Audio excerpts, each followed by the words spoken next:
decision, but they've always done it, and they've never had a problem. Most people aren't bad people.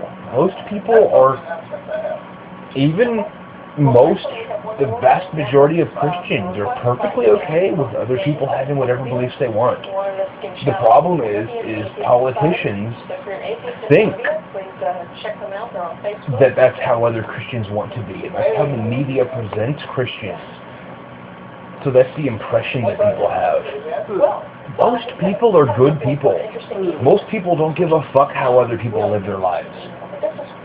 The problem is if just one person in 100 does give a fuck, if that one person in 100 is going to be loud and annoying. Most people are good. I'm the most cynical person in the world, and I have no problem saying most people are good. I'm going to hopefully rob some people of their faith by using evidence to give them some answers. And this also addresses another viewer email that asks basically how do you use archaeological evidence and other historical evidence to basically disprove what's in the Bible.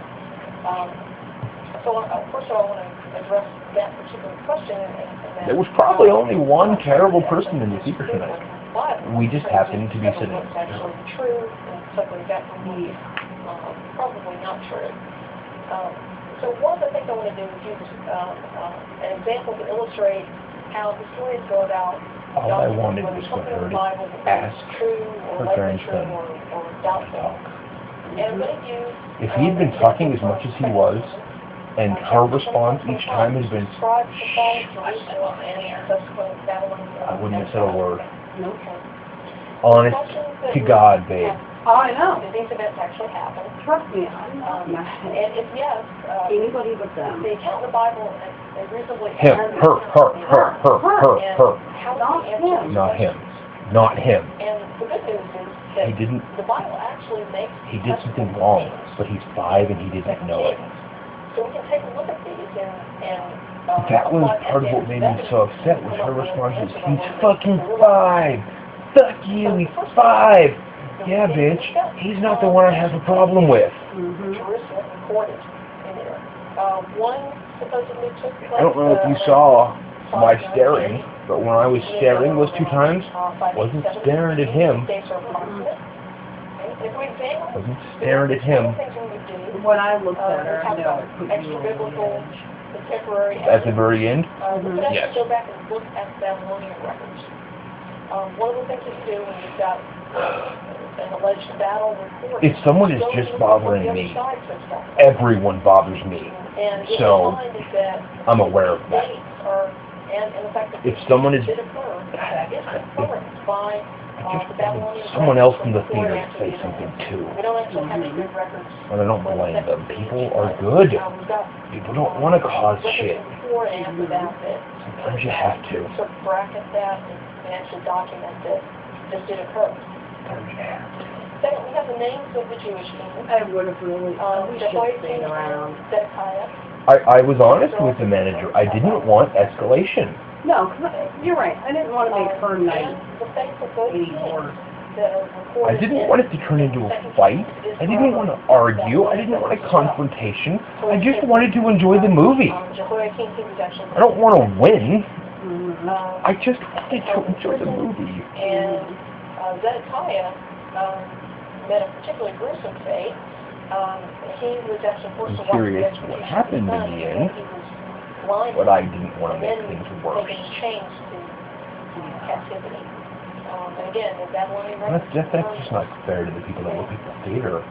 Because I tried to stress to them, I'm not mad at them. I'm not mad at them. And especially when she made things right.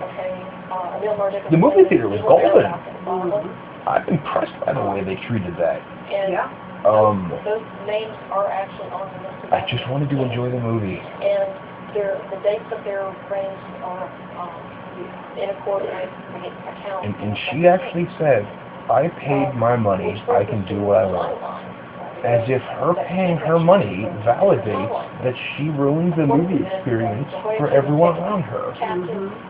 598, roughly. I don't care that she paid her money. So did we. So did we.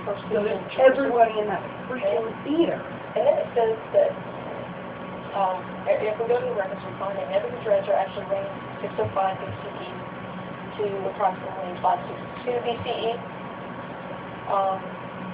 and that he took Jehoiakim into captivity in the 8th year of his reign, which would have been approximately 597. So basically, the account's about a year off in here, which is not too bad for that far back in history. Then 2 Kings chapter 25 verse 27 says Evil Merodach, which has been Amiel Marduk. He began his reign in the 37th year of Jehoiakim's captivity. So if we say 597 minus 37, that's 560 BCE. He actually began his reign in 562 BCE. So it's about 2 years off. That's still roughly the same. It's pretty accurate, actually. Now, the Babylonian records confirm that Nebuchadnezzar died in approximately 561, maybe 562 BCE. And he was succeeded by Amiel Marduk. And then, finally, there's a mention of an allowance given to Jehoiakim. I wonder how much he would have accepted from us under the guise of that king. Verse 30, it talks about an allowance. Oh, us talking? Yeah, how annoying we could have been for her to have been okay with it because we paid our money. And in fact, there were clay tablets that were excavated in Babylon between 1899 and 1917 that contained descriptions of the rations given to Jehoiakim. So we have extra biblical corroboration of the story that's recorded in 2 Kings. Well, so it certainly seems like everything in the Bible must be true then, right? Well, not exactly. Because one of the interesting things, one of the reasons this is kind of important, is that if you'll notice, 2 Kings refers to Amiel Marduk, who we know did not ascend to the throne until after 561 or 562. Love you. So we know that portions of 2 Kings were edited after that date.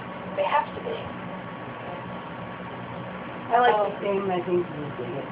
I actually think I would dig it too. First, it illustrates how we can validate ancient gems using contemporary extra-biblical records.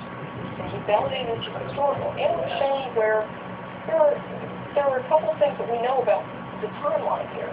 Namely that some of these events were recorded after 561. So when people say to us, oh, you just, discount everything in the Bible and nothing will get you to believe, it's important to point out that that's not true.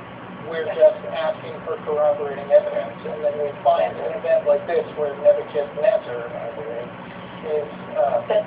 I'll talk about... Go ahead. Sorry, am I wrong? No, that's right. I'm going to make a point here about that in just a second. Okay.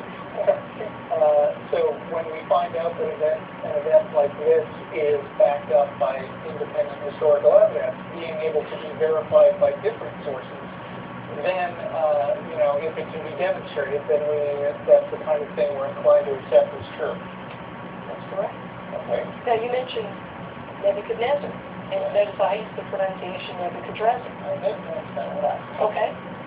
The reason for that is that there are portions of the Bible, in 2 Kings and Jeremiah and some other places, where you find the name of the king rendered as Nebuchadnezzar versus Nebuchadrezzar. The difference is that later on, a Greek editor came in and edited portions of it. And whenever you see the name Nebuchadnezzar used, that's evidence of a Greek editor coming in later during the Greek period and rewriting some of this. And it's the difference between the original form of the name and the Greek form.